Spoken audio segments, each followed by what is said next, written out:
কোনো নারী যদি দুনিয়াতে একের অধিক বিবাহ করে তবে জান্নাতে স্বামী রূপে কাকে পাবেন এ নিয়ে হাদিসে কি উল্লেখ আছে, ইসলামিক বিশ্লেষকরাই বা কি বলছেন এ সম্পর্কে, জান্নাতে তিনি ঠিক কোন স্বামীর সঙ্গ পাবেন, প্রথম জন নাকি দ্বিতীয় জন নাকি দুজনেরই, এই বিষয়টি অনেকের মনে প্রশ্ন আসলেও উত্তরটা হয়তো অজানা রয়ে আছে। তাই এই বিষয়ে যদি কারো প্রশ্ন থেকে থাকে সম্পূর্ণ ভিডিওটি দেখুন এবং ভিডিওটি শেয়ার করে আপনার অন্য সকল মুসলিম ভাই ও বোনদের এ সম্পর্কে অবগত করে দিন। তো চলুন আলোচনা শুরু করা যাক। মূলত একজন নারী জান্নাতে কাকে স্বামী হিসেবে পাবে তা নির্ভর করে এই 6টি অবস্থার উপর। এর মধ্যে একটি হলো বিয়ের আগেই মৃত্যু, অর্থাৎ অবিবাহিত নারীর মৃত্যু ঘটলে। ইসলামিক স্কলাররা বলেন দুনিয়াতে যদি কোনো নারীর বিয়ে না হয় এবং তার আগে যদি সে মৃত্যুবরণ করে তবে জান্নাতে তাকে আল্লাহ রাব্বুল আলামিন দুনিয়ায় মৃত্যুবরণ করা এমন একজন অবিবাহিত পুরুষকে তার জীবন সঙ্গী করে দিবেন, যা দেখে সেই বান্দার চোখ জুড়িয়ে যাবে। কেননা জান্নাতের সুখ সম্ভার শুধু পুরুষের জন্য নয় বরং নারী পুরুষ উভয়ের জন্যই। আর জান্নাতের নিয়ামতের মধ্যে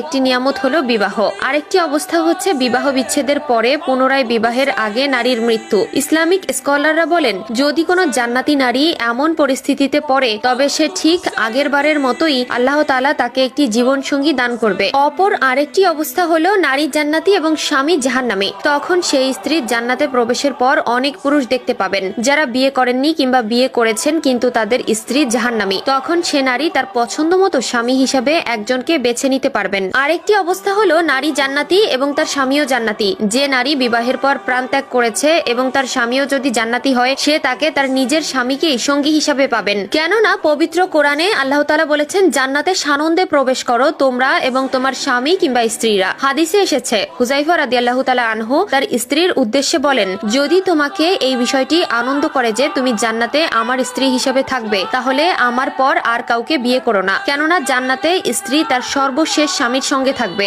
এ কারণে রাসূলুল্লাহ সাল্লাল্লাহু আলাইহি ওয়াসাল্লামের চলে যাওয়ার পর তার স্ত্রীরা অন্য কারো সাথে বিবাহ বন্ধনে আর আবদ্ধ হয়নি। যে জান্নাতি নারীর স্বামী পরপারে গমন করেছে এবং তিনি বাকি জীবন বিয়ে ছাড়াই কাটিয়ে দিবেন তার অবস্থাটিও আগের অবস্থার মতোই হবে। আরেকটি অবস্থা হলো স্বামীর প্রাণ ত্যাগের পর অন্যত্র বিয়ে করা জান্নাতি নারী। নারীর স্বামী চিরতরে চলে গেছেন, এরপর তিনি অন্য পুরুষকে বিয়ে করেছেন কিন্তু তার আগের স্বামী এবং পরের স্বামী দুজনেই জান্নাতি। এমতো অবস্থায় সেই নারী যতই বিবাহ করুক না কেন জান্নাতে তিনি তার সর্বশেষ স্বামীকেই সঙ্গী হিসাবে পাবেন। কারণ আবু দারদা রাদিয়াল্লাহু তাআলা আনহু থেকে বর্ণিত নবীজি সাল্লাল্লাহু আলাইহি ওয়াসাল্লাম বলেন একজন নারী তার সর্বশেষ স্বামীর জন্যই জান্নাতে বরাদ্দ থাকবেন। তাই প্রিয় দর্শক, যদি আপনি আপনার বর্তমান স্বামী বা স্ত্রীকে নিয়ে সুখী থাকেন এবং জান্নাতে তাকেই একান্ত সঙ্গী হিসাবে কামনা করেন তবে আপনার স্বামী বা স্ত্রী মৃত্যুবরণ করার পরে দ্বিতীয় বিবাহ বন্ধনে আবদ্ধ হবেন না। যদি